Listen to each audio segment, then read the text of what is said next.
जो बोले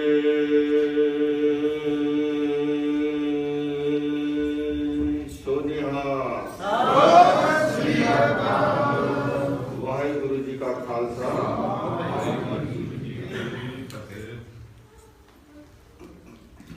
आज बहुत ही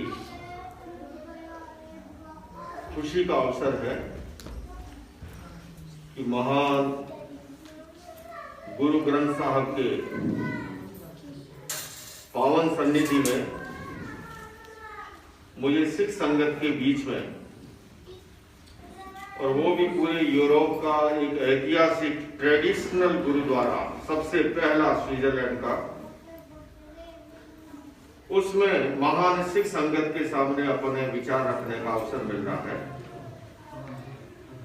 वैसे तो इस बार हमारा आगमन ऑस्ट्रिया में जो international inter religious inter cultural dialogue का सेंटर का जो हेडक्वार्टर है वियना में, वह उसकी एडवाइजरी फोरम की बैठक थी। जैन संगत की ओर से मुझे प्रतिनिधित्व करना था, सिख संगत की ओर से हमारे भाई महेंद्र सिंह जी जो बर्मिंघम के हैं, आप में से बहुत से जानते होंगे, वो भी वहां आए हुए थे।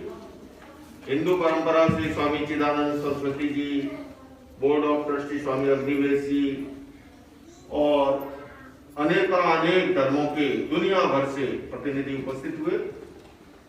और उसके बाद में हमें भाई रणजीत सिंह जी, तो वहां भी आगमन हो, और भाई रणजीत सिंह जी और बहन हरसिमरन कौर का आतिथ्य।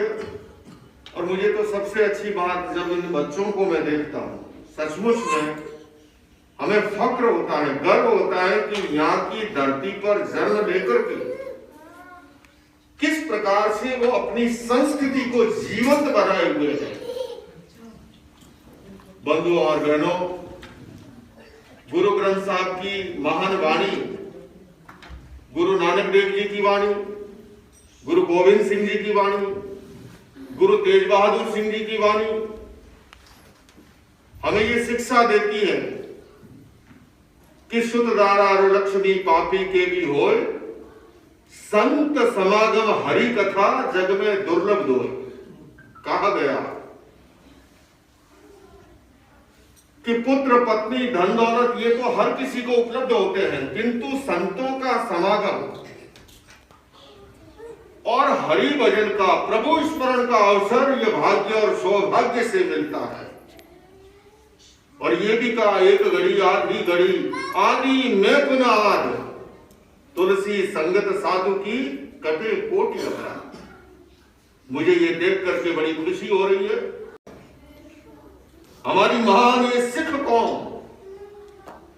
जिसका बड़ा गौरवशाली इतिहास है देश की आन बान और शान की रक्षा के लिए, अभी पिछले दिनों गुरु गोविंद सिंह जी के 350वें प्रकाश उत्सव के अवसर पर अनेक कार्यक्रमों में मुझे भाग लेने का अवसर मिला। जब इंडिया गेट पर ऐतिहासिक कार्यक्रम था, मैंने वहां पर कहा था, और शायद आपको भी गौरव होगा ये सुनकर के, अगर इतिहास की जानकारी न हो, आप दिल्ली जाते हो, इंडिया गेट जाते हो, फोटो भी खिंचाते हो, किंतु आपको पता है इंडिया गेट पर जितने शहीदों के नाम वहां पर खुदे हुए हैं, उसमें से 70% नाम सिख कौम से है। ये महान बलिदानी कौम है। ऐसे के अंदर गुरु ग्रंथ साहब की जो महान वाणी है कि हम इस मनुष्य जीवन को केवल तेल, लूण और लकड़ी के चक्कर में जाया न करें।